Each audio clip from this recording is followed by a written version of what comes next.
A arte é conhecimento transmitido através de emoções. Ela cria novas formas de ver o mundo necessárias. Analisemos uma breve história da arte. A história da arte começa no Paleolítico, arte pré-histórica, que termina por volta do quarto milénio antes de Cristo. É uma arte de expressão animal e natural, mas provavelmente com dimensão mágica ou religiosa, como a arte rupestre. Segue-se a arte antiga, que é a arte das civilizações que surgiram com a escrita. Arte mesopotâmica, arte egípcia, arte das ilhas do mar Egeu, arte fenícia e a arte da antiguidade clássica, etrusca, grega, helénica e romana. Na arte antiga predomina a temática divina e mitológica enquanto perfeição e entidade reguladora do universo. A arte medieval começa no século IV d.C. e estende-se até ao século XV. Neste período, a arte encontra-se ao serviço da religião enquanto manifestação do divino. A pintura, a escultura e a arquitetura transmitem os princípios da religião cristã. A partir do século XV, com os descobrimentos e o início da Era Moderna, surge a arte renascentista. E a ordem divina das coisas é substituída pela ordem racional e científica. O objeto da arte retorna à natureza e ao homem. Com a invenção da fotografia no século XIX, surge a arte contemporânea. A representação do mundo deixa de ter correspondência com a aparência real das coisas. O belo perde importância em detrimento do choque e de outras emoções, e a arte realiza uma verdadeira fusão de linguagens, materiais e técnicas. Surgem novas artes e novas definições de arte, tal como tinha acontecido com a invenção da escrita no quarto milénio antes de Cristo.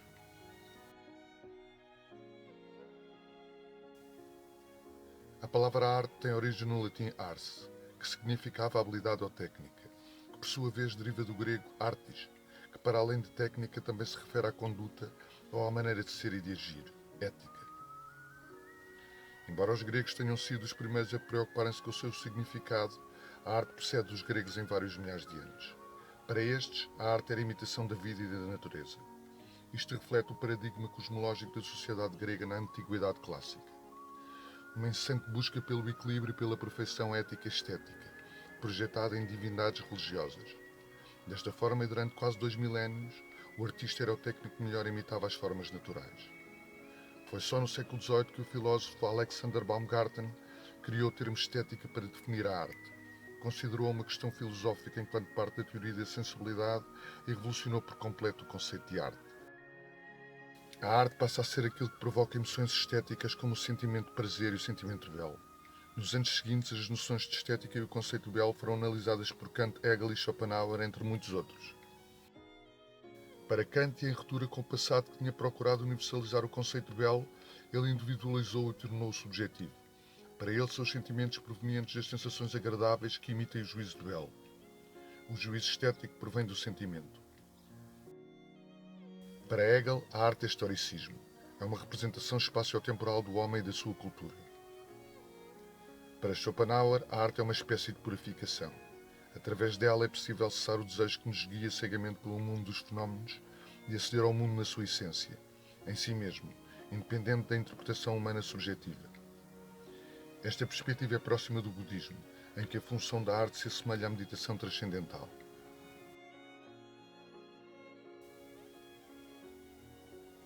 Teorias da arte. A arte como imitação. Para os gregos, Platão e Aristóteles, a arte imita a natureza ou a realidade, copia ou reproduz a partir de um modelo. Esta concepção irá manter-se até ao século XIX. A arte como expressão. A obra de arte expressa os sentimentos e as emoções do artista. A arte como pura forma. A obra de arte é esvaziada de conteúdo e revela-se apenas como forma pura. A arte como transfiguração. A obra de arte exprime uma visão do mundo a partir de um real transfigurado.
A arte é comunicação, comunicação emocional.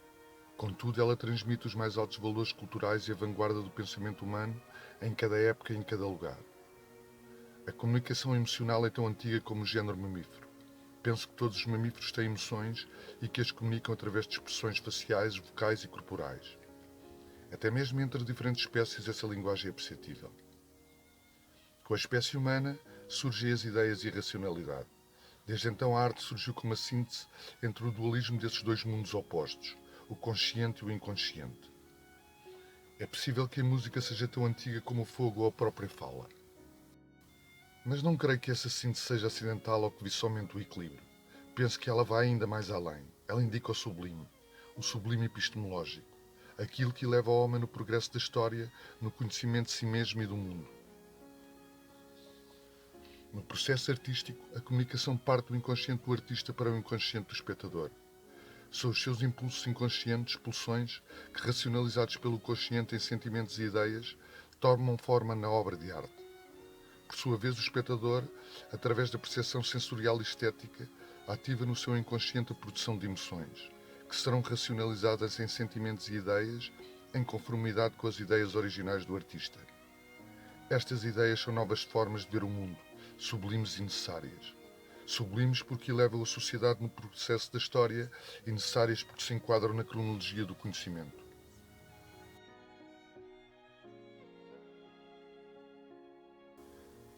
Tem-se dito que isto é arte e aquilo não é arte. Penso que todas as manifestações humanas podem ser consideradas como arte, mas apenas as que trazem consigo uma nova visão do mundo necessária e sublime devem realmente ser consideradas como tal, arte.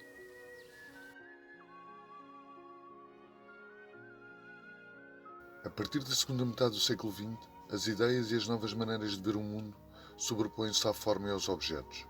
Arte conceitual. Isto tem apresentado verdadeiros desafios de comunicação de linguagem e de representação para a arte atual.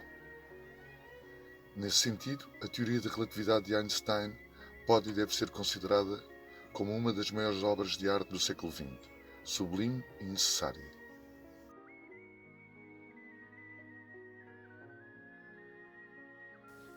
Talvez o grande sucesso da arte se deva ao facto de, na vida, normalmente é o inconsciente que condiciona o consciente, e na arte é precisamente o contrário. É o consciente que transforma o inconsciente, elevando o inconsciente coletivo e toda a sociedade a um patamar superior de existência. A arte eleva, não só os indivíduos que a desfrutam, mas a sociedade inteira como um todo.